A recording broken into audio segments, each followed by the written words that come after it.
Iya, baik saudaraku yang diberkati Tuhan, senang sekali bisa menjumpai Bapak Ibu kembali di dalam program Fendi Menyapa.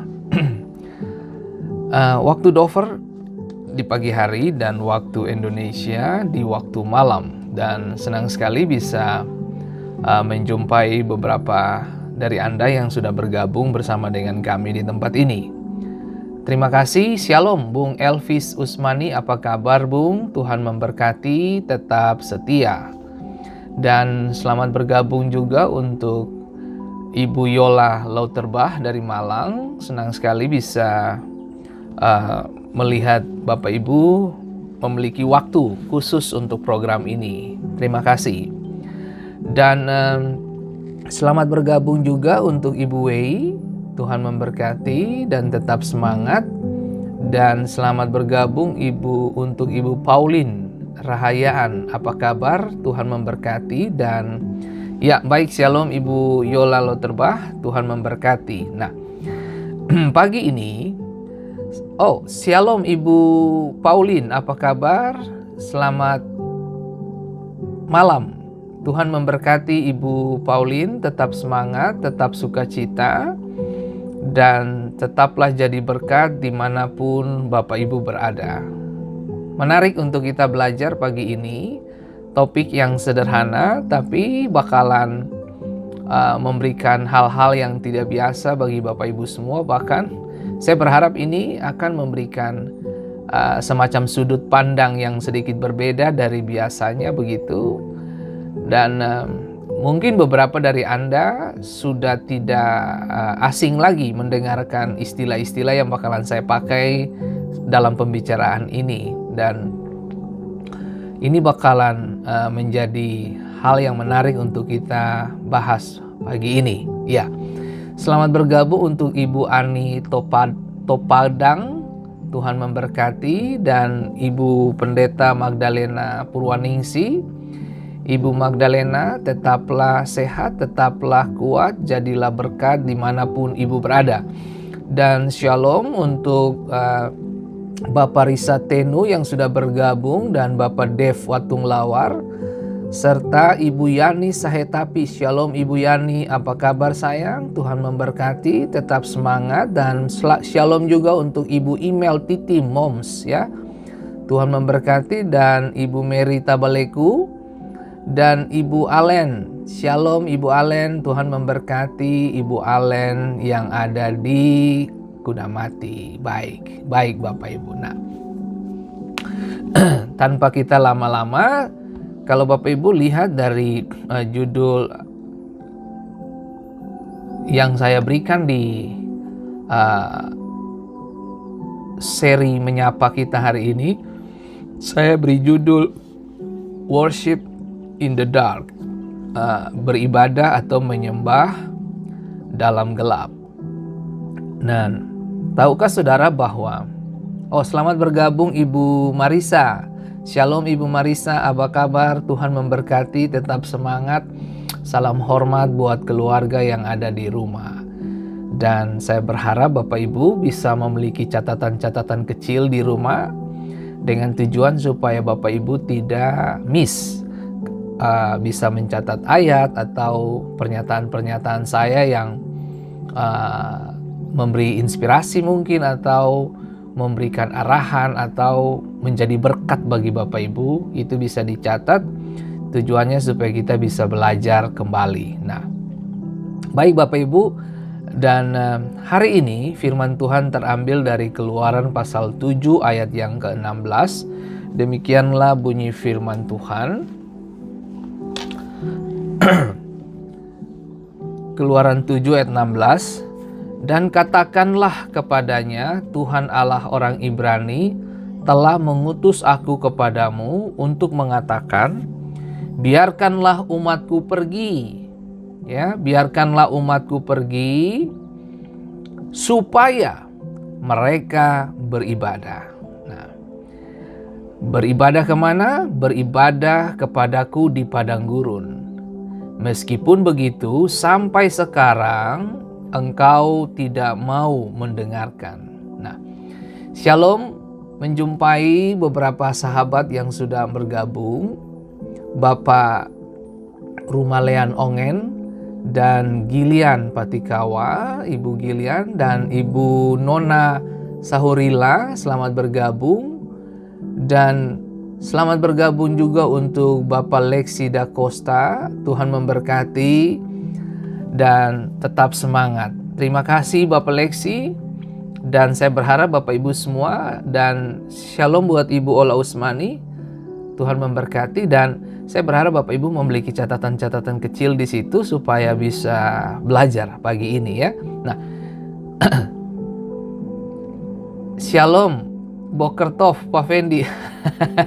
Ya, Boker Tov buat Ibu Nona Sahurila dan Bapak Kris Sahurila yang ada di Wayame dan sekitarnya. Tuhan memberkati. Salam hormat, apa kabar Bapak Kris? Doa dan harapan saya Bapak Kris tetap sehat-sehat dan tetap menyala buat Tuhan Yesus. Ya, baik. Sebelum, selamat bergabung juga untuk Gristi Maitners yang sudah bergabung juga. Tuhan memberkati kita semua. Keluaran pasal 17 ayat 16 dikatakan, dan katakanlah kepadanya, Tuhan Allah orang Ibrani telah mengutus aku kepadamu untuk mengatakan, biarkanlah umatku pergi supaya mereka beribadah kepadaku di padang gurun. Meskipun begitu, sampai sekarang engkau tidak mau mendengarkannya. Menariknya begini Bapak Ibu, orang yang diutus Tuhan saja kepada pemerintahan yang sah kadang tidak didengar. Itu loh yang diutus Tuhan. Apalagi mereka yang tidak diutus Tuhan. Musa diminta, dipilih, ditetapkan Allah untuk melepaskan, membawa Israel keluar dari tanah perbudakan Mesir. Menariknya adalah ketika dia berhadapan dengan Firaun, Firaun bersikeras untuk tidak melepaskan Israel keluar. Adapun tujuan Israel keluar dari Mesir adalah untuk beribadah. Tahukah saudara bahwa Israel adalah bangsa yang beribadah? Ini bangsa ibadah, bangsa yang lahir dalam ibadah, ya, bangsa yang dimana sangat menjunjung yang namanya Tuhan. Ya, ini bangsa hebat. Nah, tahukah saudara bahwa untuk mengeluarkan bangsa ibadah ini itu tidak mudah. Ibadah itu mahal.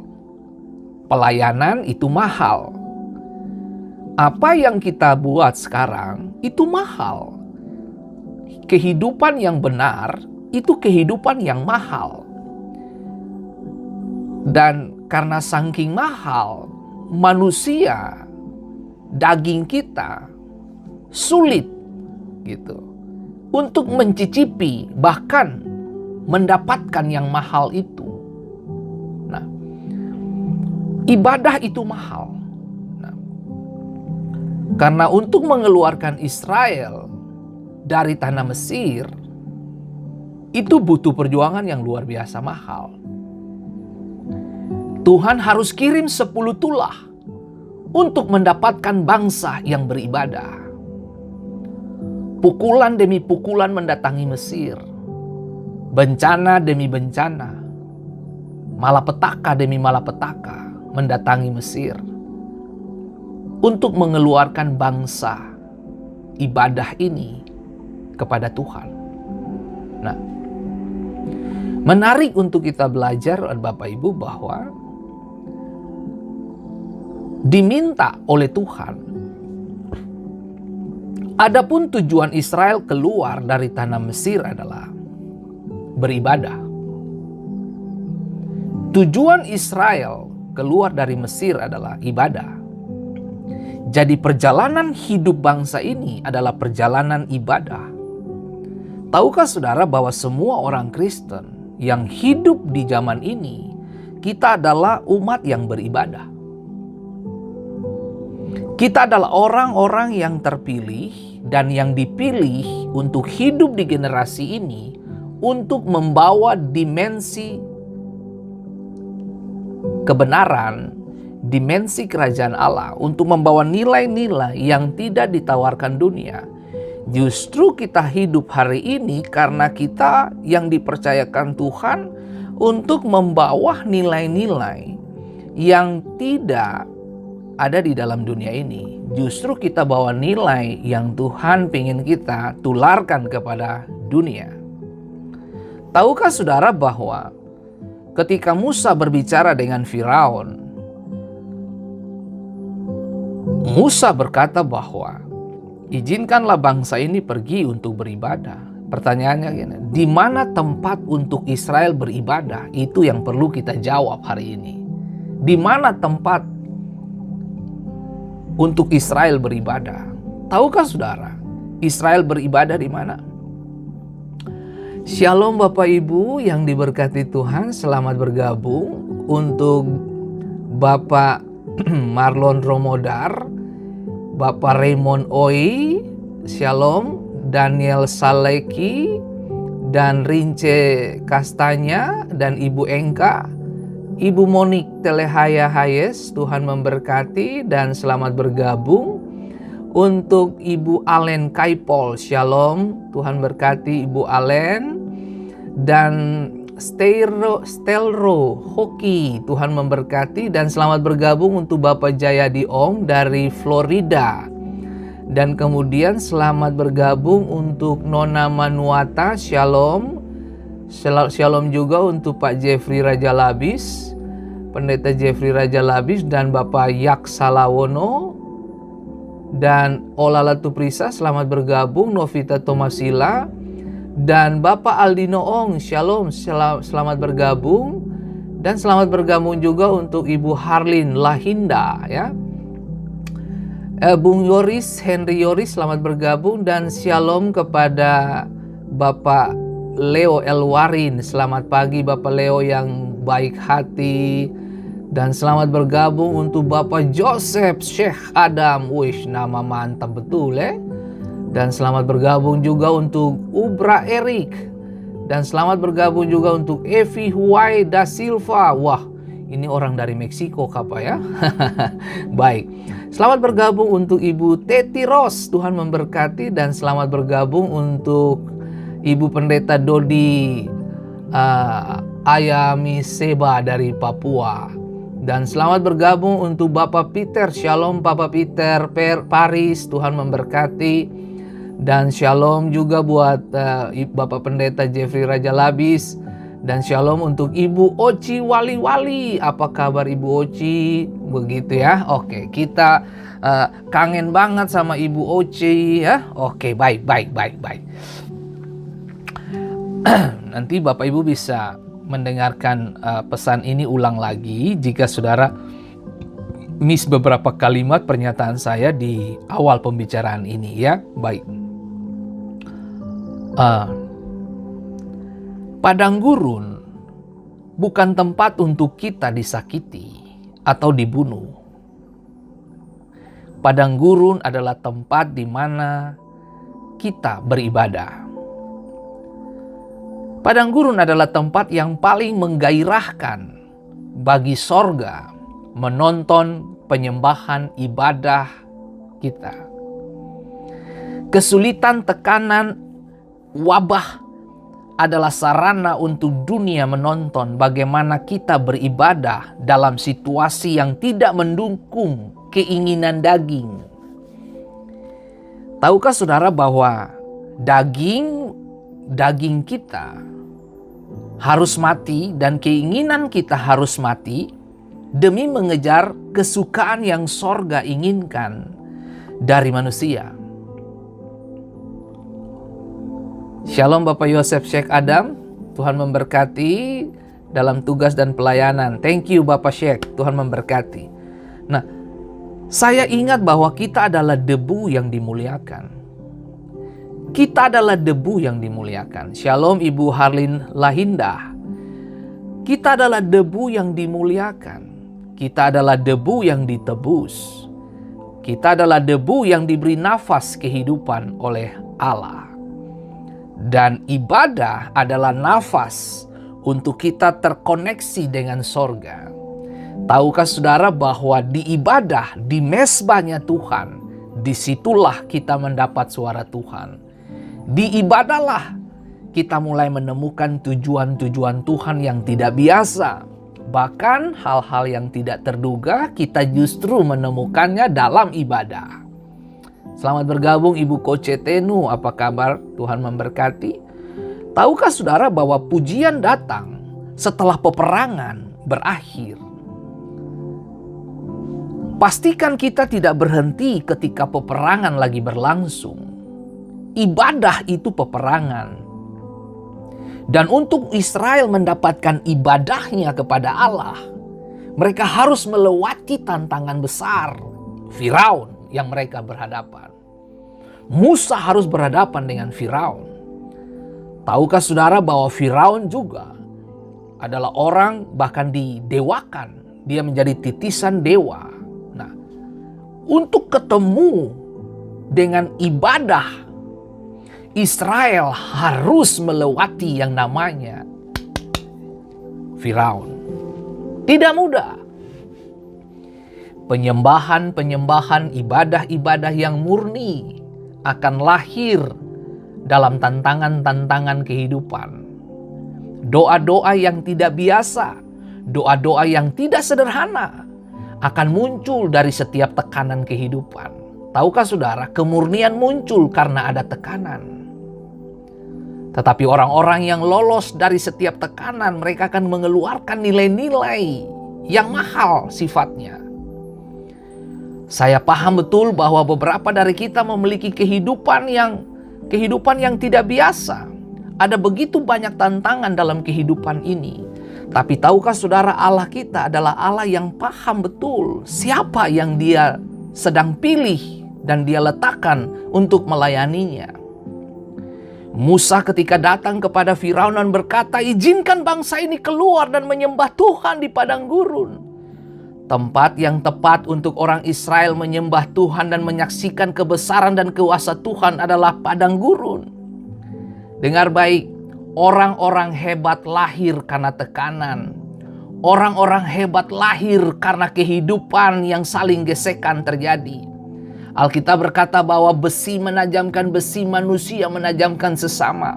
Tahukah saudara bahwa ibadahmu yang murni lahir karena ada tekanan kehidupan, baik dari keluarga, bahkan negara, siapa saja. Iblis bisa pakai siapa saja untuk menghalangi ibadah-ibadahmu. Tahukah saudara hari ini, seperti tadi saya katakan bahwa padang gurun bukan tempat untuk kita disakiti atau dibunuh. Tapi padang gurun adalah tempat yang tepat untuk kita menyembah Tuhan. Di dalam tekanan, di dalam kehidupan yang tidak pasti ini, di dalam pandemik ini, itu adalah tempat yang terbaik untuk saudara dan saya menyembah Tuhan. Kita paham betul bahwa Allah yang kita miliki adalah Allah yang tidak melihat hasil saja, tapi Dia nonton setiap proses. Bahkan dunia menonton proses yang kamu lewati. Tahukah saudara, sesuatu yang melewati proses itu harganya mahal. Kalau Anda yang tinggal di Amerika, Anda datang ke market basket atau Walmart membeli jeruk, sebut satu kantong kresek itu harga $3, $4, $5, $6. Tapi ketika Anda masuk ke restoran dan jeruk-jeruk yang tadi itu yang cuma satu kresek itu $6 sebut saja, ketika sudah diperas dia sudah bukan lagi $6. Tapi satu gelas itu sudah harga $16-15. Nilainya berlipat-lipat saudaraku. Kenapa? Karena lewati proses. Tahukah saudara bahwa sesuatu yang mahal itu lahir dari sebuah proses kehidupan? Ibadahmu juga mahal kalau engkau melewati proses bersama dengan Tuhan. Berapa banyak orang yang berdiri di mimbar tapi tidak kuat menahan proses hidup, makanya dia terlempar dan dia mencari tempat yang nyaman untuk dagingnya. Berapa banyak orang yang menghindar dari proses karena mereka tidak mau untuk diproses. Akhirnya mereka menjadi orang-orang yang murahan. Bapak Ibu yang diberkati Tuhan, dengarkan baik-baik saudaraku. Zona nyaman itu tempat di mana dagingmu dipuaskan. Kenyamanan itu membuat dagingmu dipuaskan. Dagingmu diberi rasa enak. Siapa sih yang tidak suka dengan kenyamanan? Tetapi berbahayanya adalah jika kita tidak berhati-hati.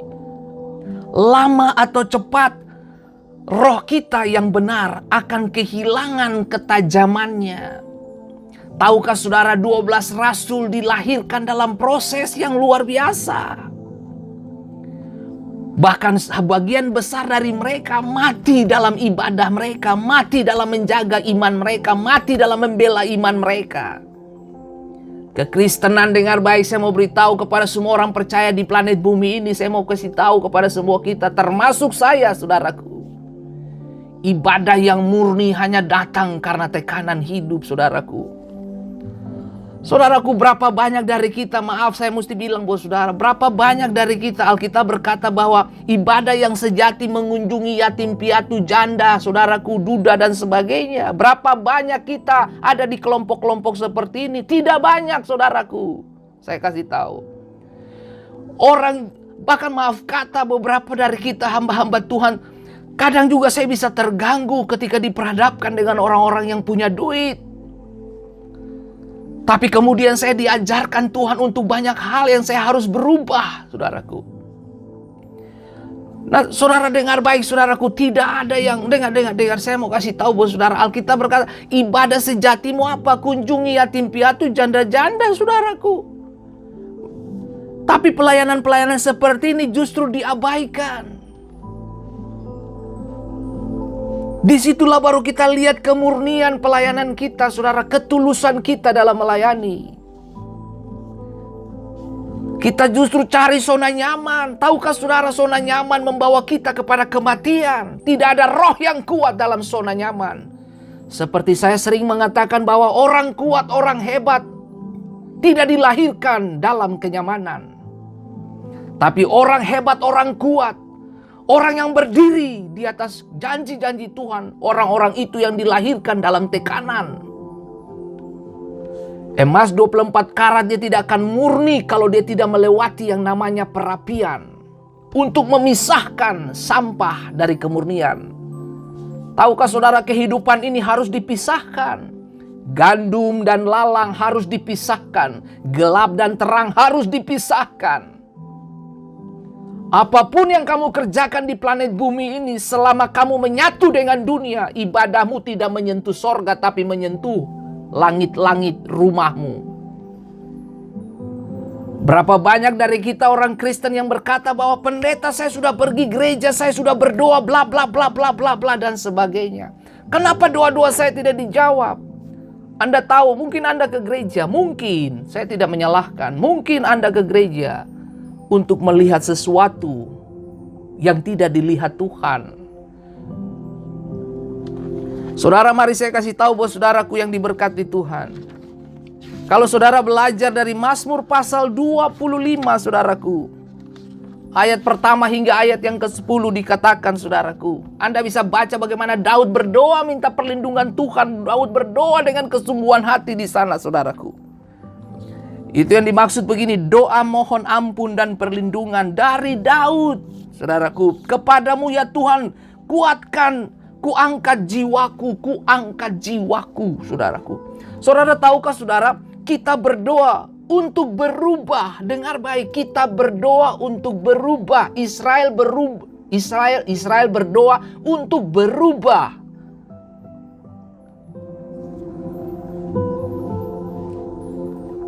Doa adalah jalan masuk utama yang Tuhan gunakan untuk mengubah kita. Catat itu baik-baik. Tahukah saudara, doa adalah jalan masuk utama yang Tuhan gunakan untuk mengubah kita. Jika kita tidak mau berubah, kita akan mengabaikan doa sebagai karakteristik yang nyata dalam hidup kita. Semakin sering kita berdoa, semakin dekat kita dengan kerinduan hati Tuhan. Doa itu membuka komunikasi dua arah antara Tuhan dan kita. Tahukah saudara, tujuan dari doa adalah apa? untuk berubah. Siapa yang berubah? Bukan Tuhan yang berubah, Anda yang berubah. 40 tahun Israel ada di padang belantara. Padang belantara tidak berubah. Israel yang harus berubah. Hari ini beberapa dari kita sedang mengalami masalah kehidupan. Yang berubah itu kita. Orang yang berdoa adalah orang yang berubah. Anda berdoa bukan supaya situasi berubah. No. Israel 40 tahun berdoa. Mempersembahkan korban. Kemah tabernakel Musa dibangun di padang gurun 40 tahun. Untuk membawa ibadah. Israel bangsa beribadah. Israel adalah bangsa yang memikul ibadah setiap hari. Bagaimana mereka dituntun oleh tiang awan dan tiang api. Siang dan malam hari. Ini bukti bahwa bangsa ini beribadah. Tapi doa dan ibadah mereka yang mengubah mereka. Bukan situasi, saudaraku. Itu sebabnya, saudaraku, kita nggak bisa merubah musim. Tapi kita perlu menyesuaikan hidup kita dengan setiap musim yang kita lewati. Ini musim pandemik, musim di mana manusia kita diangkat, yaitu apa? Daging. Keinginan-keinginan daging diangkat, dihabisi. Tahukah saudara bahwa yang menjadi harum bagi Tuhan apa? Waktu dagingmu terbakar. Saudaraku yang diberkati Tuhan, kembali ke pernyataan ini Bapak Ibu. Zona nyaman akan membuat saudara menjadi tumpul. Ibadahmu tumpul, tidak ada kuasa di dalamnya. Justru di saat-saat wanita mandul, doa-doanya berubah. Hana berdoa, bahasa doanya berubah. Saudara lihat ini baik-baik. Orang-orang, saya mau mengingatkan Bapak Ibu semua ada di tempat ini. Siapapun Anda hari ini. Tidak penting untuk saya tahu tentang latar belakang Anda. Latar belakangmu itu apa? Sejarah, udah gak bisa dirubah. Hari ini anugerah, besok itu masih misteri. Tahukah saudara bahwa sejarah gak bisa saudara rubah? Tapi hari ini menentukan besok. Nah, apa yang bisa menentukan besok? Ibadahmu. Investasilah hidupmu di dalam ibadah-ibadah yang tidak biasa. Beribadahlah di dalam sakit penyakitmu. Beribadahlah dalam tekananmu. Beribadahlah dalam perceraianmu. Beribadahlah di dalam zona tidak nyamanmu. Beribadahlah di situ. Bangun mezbah di situ. Beribadah dan berdoalah di dalam kemandulanmu. Beribadahlah di situ. Tahukah saudara bahwa ada begitu banyak tokoh-tokoh Alkitab yang dibesarkan karena tekanan, dibesarkan karena masalah. Kita mau kejar yang mana ini Bapak Ibu? Tahukah saudara, kenyamanan bisa membunuh kita. Bahkan membuat ibadahmu mandul. Maaf saya bilang ini. Di dalam 2 Samuel pasal 11 dikatakan bahwa Daud sendiri tinggal di Yerusalem. Daud sendiri tinggal di Yerusalem, di istana. Kenapa? Dia tidak pergi berperang. Hidupnya serba ada dan enak, fasilitas oke. Mewah sebagai raja, membuatnya percaya diri dan menuruti keinginan sendiri. Sekitar waktu inilah dia berhenti menjadi orang yang berkenan di hadapan Allah. Kenapa? Waktu dia berhenti berperang. Tahukah saudara, ibadah itu peperangan. Belajar itu peperangan. Semua yang kita lakukan hari-hari ini itu peperangan selama kamu berdiri kepada kebenaran. Waktu engkau berdiri kepada kebenaran, Anda sedang berhadapan dengan peperangan dan dunia tidak akan setuju dengan semua yang Anda lakukan. Di ayat yang pertama dari 2 Samuel pasal 11, pada pergantian tahun, pada waktu raja-raja biasanya maju berperang, maka Daud menyuruh Yoab maju berserta orang-orangnya dan seluruh orang Israel. Daud di mana? Daud stay at home.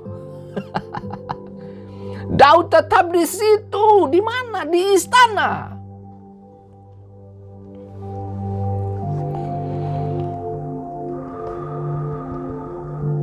Daud justru menyuruh Yoab berperang. Dengar, saya kasih tahu buat saudara semua kita, bahkan kebenaran ini, diskusi kita hari ini juga mengajarkan saya, mengajarkan roh saya. Jadi khotbah yang benar itu adalah khotbah yang membersihkan sisi sebelah sana dan membersihkan sisi sebelah sini. Oke. Kita kembali di sini. Nah, saya menyapa dulu beberapa teman, sahabat yang sudah bergabung. Selamat bergabung untuk Bapak Susan Suyate dan Peter Sipahelut, selamat bergabung. Ibu Pendeta Was, dan selamat bergabung untuk Dwight Akihari, Bapak Pendeta. Selamat bergabung, dan selamat bergabung untuk Olivia Tomasila, dan selamat bergabung untuk Ibu Pamela Sailatua, dan selamat bergabung juga untuk Ibu Yolanda Titi Halawa, dan selamat bergabung untuk Waisapi Karwur Tricia, Ibu Ans Adam, selamat bergabung, dan selamat bergabung untuk Ibu Ita dari Papua, Ibu Nelly Smokil Watimena, selamat bergabung, dan selamat bergabung untuk Ibu Bapak Tony Wirta. Tuhan memberkati Pak Tony. Salam buat Ibu Guru cantik di rumah ya Bapak Tony. Dan selamat bergabung untuk Telinte, Tuhan memberkati, dan selamat bergabung juga untuk Bung Mensano. Tuhan memberkati dan tetap semangat. Ibu Emma Manaha, selamat bergabung, dan Ibu Pendeta Desi Sitorus, Tuhan memberkati, dan Ibu Sinta dari Papua, Tuhan memberkati, dan juga Ibu Selina Laberi, dan juga Bapak Mensano, Ibu Jodi Usmani, tetap semangat. Tuhan memberkati kita semua. Kembali ke sini. Pada pergantian tahun, Daud biasanya pergi berperang, tapi kali ini dia memilih tinggal di Yerusalem, istana, stay at home. Nah, tahukah saudaraku yang diberkati Tuhan, dia menikmati kenyamanannya, dia tidak mau pergi perang.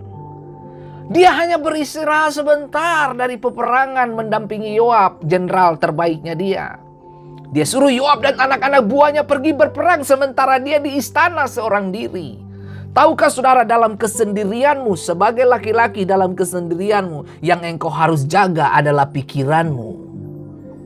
Karena yang masuk ke pikiranmu bukan cuma istrimu saja, tapi akan ada wanita-wanita idaman lain akan masuk ke pikiranmu. Disitulah kita perlu berhati-hati laki-laki. Dan bagi perempuan, kalau dalam kebersamaan dengan ibu-ibu yang lain, yang perlu dijaga adalah mulutnya.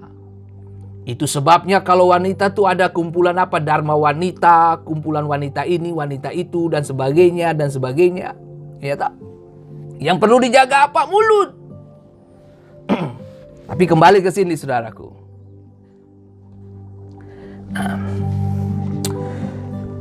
Oke.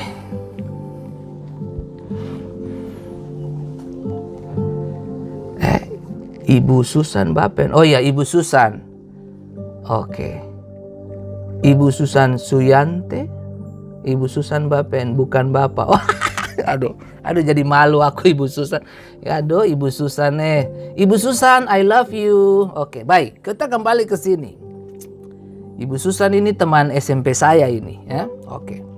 Nah, coba saudara lihat ini. Oke, saya baca ulang. 2 Samuel pasal 11 ayat yang pertama.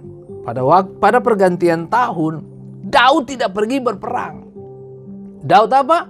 Tinggal di istana. Dia ada dalam kenyamanan begitu. Dia menikmati kenyamanannya. Tahukah saudara dia menikmati kenyamanan dengan apa? Dia pergi ke soto rumah, ke soto istana. Dia jalan-jalan ke atas gitu. Saudara, ya waktu dia jalan-jalan ke atas, dia lihat ada nona satu mandi, men. Nah, kita tahu bahwa istri Uria, Bersyeba lagi mandi, bos. Nah, kesimpulan akhir adalah mereka berdua tidur dan Bersyeba hamil. Tahukah saudara, ini yang membuat berantakan seluruh agenda. Waduh. Itu yang saya bilang, saudaraku. Zona nyaman itu bisa membunuh ketajaman kita. Zona nyaman bisa menghentikan ibadah-ibadah kita dalam kemurnian. Kenyamanan. Musim pandemik ini, banyak orang mulai nyaman di rumah. Tidak ke gereja, kenapa? Udah mulai nyaman. Gitu. Tidak ada yang salah dengan itu. Tapi tahukah saudara, ini lama-kelamaan kita bakalan kehilangan ketajaman. Kita di rumah saja susah mulai mengkomunikasikan isi hati kita satu dengan yang lain. Karena masing-masing punya gadget, bukan? Nah, Anda bisa bayangin ini bakalan bisa jadi bahaya buat kita ke depan. Nah, orang Kristen itu bakalan digiring untuk menjaga jarak, untuk sentuhan-sentuhan, saling tegur sapa. Nah, tujuan program ini dibangun supaya kita bisa saling menyapa satu dengan yang lain dan saling membangun hubungan. Ada jembatan yang terbangun, bukan tembok yang terbangun. Tahukah saudara bahwa begitu banyak orang SMS bahwa Pak, thank you banget untuk program ini, telah menginspirasi kami untuk menyentuh yang lain. Dan yang lebih heboh lagi, setelah program ini mereka telepon orang tua mereka yang sudah bertahun-tahun, mungkin berbulan-bulan, bahkan berminggu-minggu tidak pernah ditelepon. Tapi lewat program ini saya mengingatkan, ayo bangun hubungan kembali, telepon orang tuamu, itu penting. Nah, kembali ke sini supaya kita tidak perlu jauh dari situ. Nah, Daud tidak berperang. Nah, tidak berperang itu mengurangi ketajaman kamu, bahkan menghancurkan kamu. Zona nyaman membunuh semua yang terbaik dari kita. Nah, saudaraku, lihat apa yang dikatakan Tuhan tentang Daud. Ya, ini Tuhan bicara nih, Tuhan bicara nih. Ya. 2 Samuel 13 ayat 14. Tetapi sekarang kerajaanmu, dalam kasus ini kerajaan Saul, tidak akan tetap. Tuhan telah memilih seorang yang berkenan di hatinya. Dengar kata ini. Ini Tuhan ngomong tentang Daud. Bahwa Tuhan telah memilih seorang yang berkenan di hatinya. Dan Tuhan telah menunjuk dia, yaitu Daud, menjadi raja atas umatnya. Karena engkau, Saul, tidak mengikuti apa yang diperintahkan Tuhan kepadamu. Ini Tuhan lagi ngomong kepada Daud bahwa maksudnya lewat Nabi Samuel ya, aku telah mendapatkan orang yang berkenan di hatiku dan aku telah mendapatkan orang yang akan kutunjuk menggantikan Saul. Itu Daud. Tuhan sudah ketemu orang yang berkenan di hati Tuhan. Tapi kemudian dia jadi raja, dia jatuh dengan istrinya orang, bahkan dia bunuh suaminya. Ini kejahatan di mata Tuhan. Tahukah saudaraku, zona nyaman membuat kita bisa kehilangan tahta. Kenapa? Karena kenyamanan membuat kita terlena.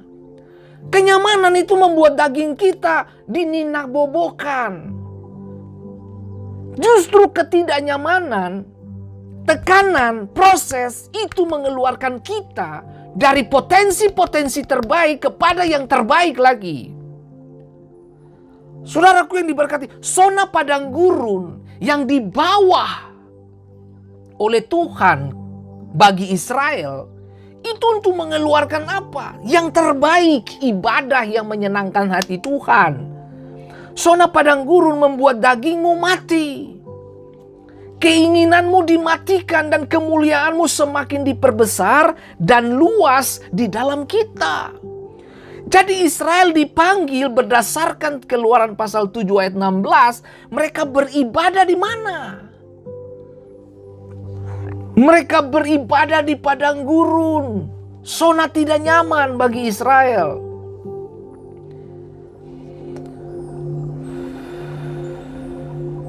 Di padang gurun itulah tabernakel Musa dibangun. Mereka memikul ibadah dari tahun ke tahun. Bulan berganti, minggu berganti, hari berganti, jam berganti. Ibadah bangsa ini. Bangsa ini dipenuhi dengan ibadah.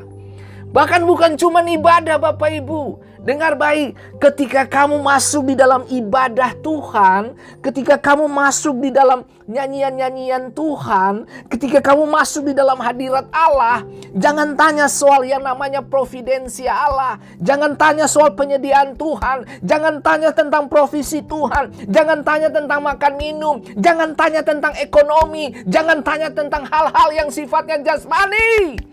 Tuhan kita, Dia tahu bagaimana mencukupkan semuanya tepat pada waktunya. Allah yang kita sembah adalah Allah yang punya langit dan bumi. Dia yang menumbuhkan benih dan Dia yang menurunkan hujan untuk membasahi dan menyiramkan benihmu. Tidakkah kamu lihat bagaimana Tuhan memberi makan orang Israel 40 tahun? Tahukah saudara, hitung aja tuh berapa? 2-7 juta, 3-5 juta, 2-7 juta orang yang keluar dari Mesir. Anda hitung aja berapa banyak beras, atau sebut saja gitu, berapa banyak itu mana yang turun, berapa ton yang kasih makan mereka, bahkan daging berapa ton per hari untuk memberi makan jutaan manusia ini. Tidakkah saudara bisa lihat bahwa ibadahmu membuka langit, ibadahmu membuat hal-hal yang tidak biasa muncul. Beberapa dari Anda mungkin meremehkan ibadah. Oh, kekristenan mujizat itu dulu, tidak sekarang. No, saya mau kasih tahu buat saudara, setiap hari saya bernafas di dalam mujizat. Setiap hari saya menonton mujizat datang dalam rumah tangga saya. Setiap hari, saudaraku. Selalu ingat, tidak ada kemuliaan tanpa tekanan. Catat baik-baik. Tidak ada kemuliaan tanpa tekanan. Tidak ada kemenangan tanpa pertandingan. Tidak ada juara tanpa perlombaan. Tidak ada mahkota tanpa penyaliban. Tidak ada. Daud, kenapa engkau tidak berperang? Kalau saja engkau berperang, tahtamu tidak terganggu. Daud, mengapa kamu tidak berperang? Kalau saja engkau berperang, sejarah hidupmu tidak cacat. Karena engkau mendatangkan Bersyeba dalam perjalananmu. Tapi baiklah saudara, semua sudah terjadi. Kalau hari ini beberapa dari Anda sudah gagal membangun rumah tangga, sudah gagal gagal untuk mengeksplor, menggali potensi terbaik kamu gagal. Tidak ada kata terlambat. Kalau kamu dengar firman Allah hari ini, bertobat, kembali kepada Tuhan, bangkit lagi, perbaiki mesbahmu, perbaiki ibadahmu. Ketika Elia memperbaiki mesbah, Alkitab berkata dia tarik Tuhan turun ke bumi. My goodness. Waktu kamu perbaiki mesbahmu, waktu kamu perbaiki hidup ibadahmu, kamu tarik Tuhan duduk dalam ibadahmu.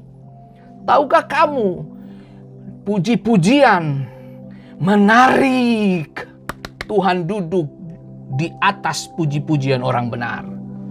Sikap hatimu yang benar menarik sorga mengunjungimu. Tahukah saudara, Hana berdoa, hamba Tuhan pun menilai Hana lagi mabok. Tapi Tuhan datang dan mengunjungi dia, men. Tuhan bertahta, Tuhan beri benih. Samuel lahir untuk mengurapi 2 raja besar Israel. Tahukah saudara, beribadahlah kamu dalam kemandulanmu. Beribadahlah kamu di dalam sakitmu. Beribadahlah kamu dalam tekananmu. Apa sih yang susah? Beribadah, berteriak buat Tuhan. Kalau engkau tidak sanggup membayar pendidikan anak-anakmu, berteriak Tuhan. Berdirilah di atas kedua lututmu. Tahukah saudara, unta Anda tidak bisa menaikinya kecuali unta berlutut. Nah, waktu kamu berlutut, Tuhan yang tunggangi keadaanmu, Tuhan yang tunggangi masalahmu, Tuhan yang drive hidupmu. Bahkan doa-doamu bukan merubah keadaan, tapi doa-doamu merubah kehidupanmu.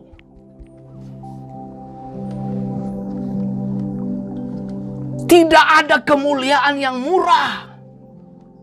Semua ini harus dilewati supaya ibadahmu murni. Bukan lagi tentang tempat atau gedung, tapi tentang hati. Hati yang diubahkan, hati yang dibalut, hati yang bersinar karena proses yang kamu lewati. Saya tidak tahu berapa banyak dari Anda yang sedang ada dalam tekanan kehidupan. Saya tidak mengerti itu. Tapi yang saya tahu, waktu kamu lagi berdoa buat suamimu, waktu kamu berdoa buat istrimu, kamu berdoa buat anak-anakmu, kamu sedang apa? Kamu sedang melakukan perang tanding itu. Waktu kamu berdoa, kemalasan akan menjadi musuhmu. Waktu kamu berdoa, kejenuhan akan menjadi musuhmu. Waktu kamu berdoa, kecemasan, ketakutan, khawatir, rasa takut akan menjadi musuhmu. Apakah benar Tuhan dengar doa saya? Apakah benar saya sudah berlutut di arah yang benar? Apakah benar saya sudah pegang janji Tuhan ini? Berapa sering kita meragukan Tuhan ketika kita berdoa? Saudara jangan tanya, Pak Pendeta, kamu pernah khawatir? Pernah. Namanya juga manusia. Kamu pernah takut? Pernah. Kamu pernah cemas? Pernah. Semua situasi negatif saya pernah mengalami. Tapi di tengah-tengah kecemasan saya mulai mengerti. Dan Tuhan selalu mengingatkan firman. Bahwa di dalam Kejadian pasal 7 ayat 16 tadi, Tuhan panggil mereka Israel ini keluar ke padang gurun buat apa? Ibadah. Jadi ibadah yang benar itu, ibadah yang mengandung kuasa, itu ibadah di padang gurun. Ibadah di tengah-tengah situasi sulit. Banyak orang menggerutu. Bahkan maaf kata nih, beberapa dari kita mungkin maki pemerintah. Berapa banyak dari kita maki tenaga medis. Berapa banyak dari kita maki-maki orang karena pandemik. Hey, emangnya dokter, tenaga medis, pemerintah ciptakan virus? No. Banyak orang menyalahkan sana sini semua. Tahukah saudara, semua ini terjadi untuk apa? Mengeluarkan kemurnian dari kamu. Apakah kita masih serius mencari Tuhan enggak? Atau kita malah terlena dan ikut arus, tulis di statusmu, mengutuk inilah. Coba saudara lihat. Makanya dengan hadirnya program ini saya memotivasi semua Bapak Ibu posting firman Allah di dalam Instagram kamu tuh, Facebook kamu, sosial media. Penuhi dengan perkataan firman. Kalau beberapa dari Anda yang suka masak, posting masakan kamu. Tulis di situ. Khusus untuk suami dan anak-anakku. Itu akan menginspirasi orang lain. Daripada kau tulis tentang, tadi pagi saya mimpi, wah ini nomor baru yang bakalan keluar. Apa coba? Kamu keluarkan yang terbaik dari kamu. Saya selalu bilang, orang yang positif mengeluarkan yang positif. Orang negatif keluarkan yang negatif. Kalau orang itu hidupnya cuma kerjaannya mengerjakan sampah, yang dia keluar juga sampah.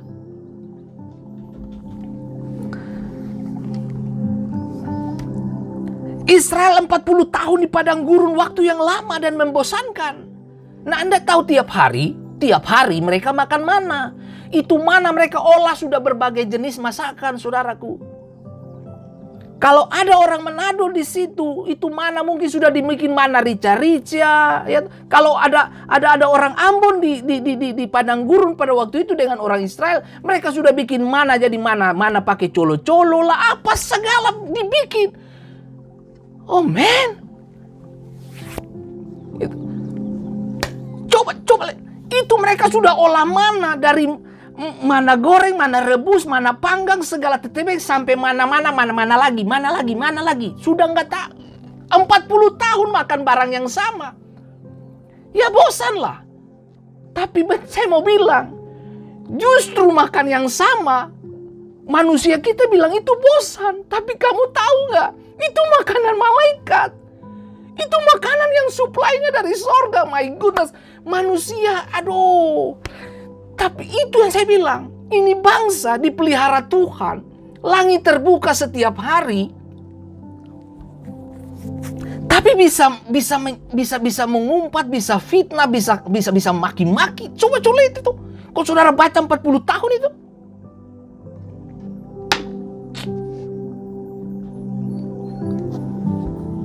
Kita ini yang sudah makan setiap pagi itu, istri masak, bersyukur. Ada makanan di meja. Jangan bersungut.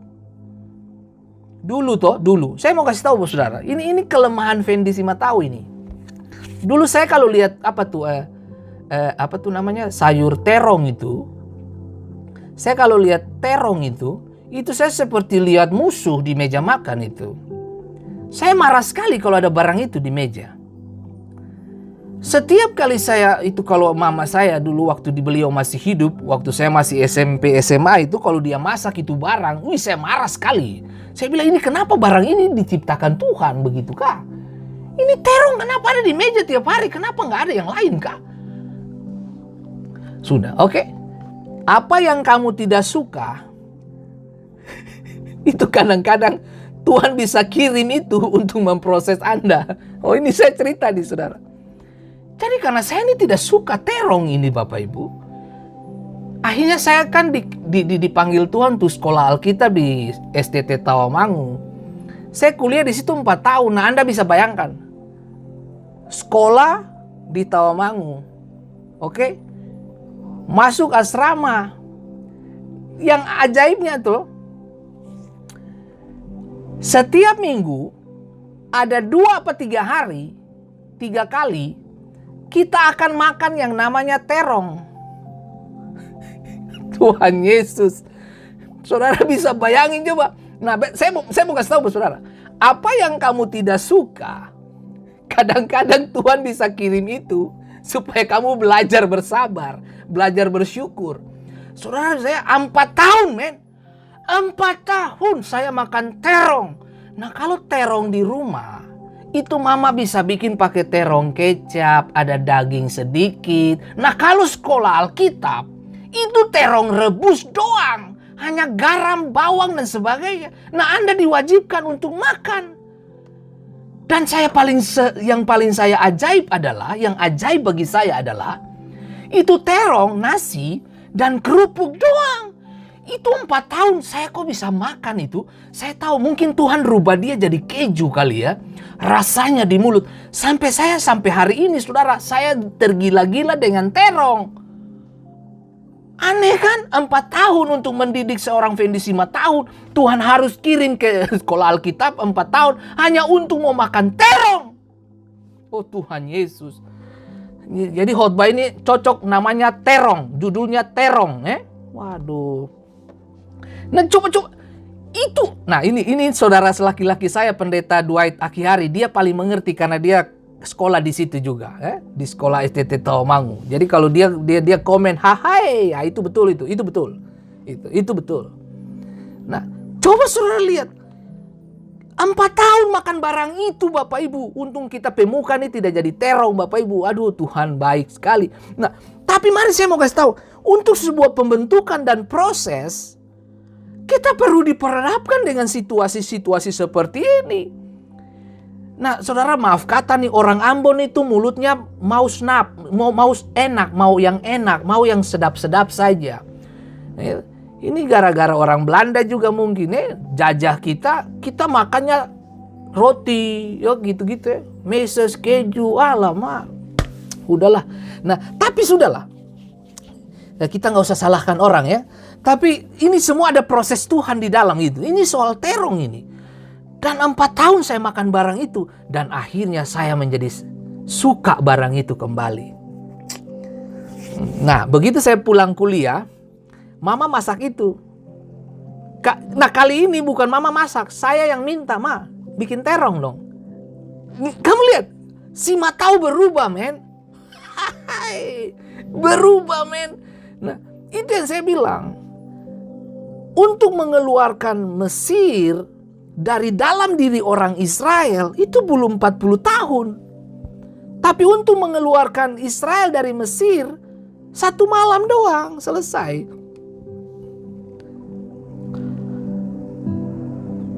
Tahukah saudara, 40 tahun itu Israel membutuhkan yang namanya respon dan sikap hati mereka untuk membuat mereka lolos dari yang namanya padang gurun ini. Sikap hati itu penting, proses itu untuk mematangkan kita.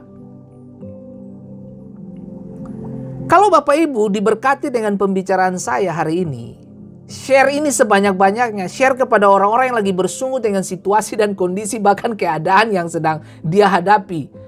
Share ini. Dan kiranya mereka mendengar dan mereka bisa memutuskan dan memiliki sikap hati serta respon yang benar dalam menanggapi setiap kondisi dan situasi bahkan keadaan di sekitar. Satukan hati, ya toh? Doakan bangsamu, satukan hati, doakan para medis, satukan hati, doakan keluarga, doakan orang-orang yang terdekat. Lakukan tugas pelayananmu dengan setia.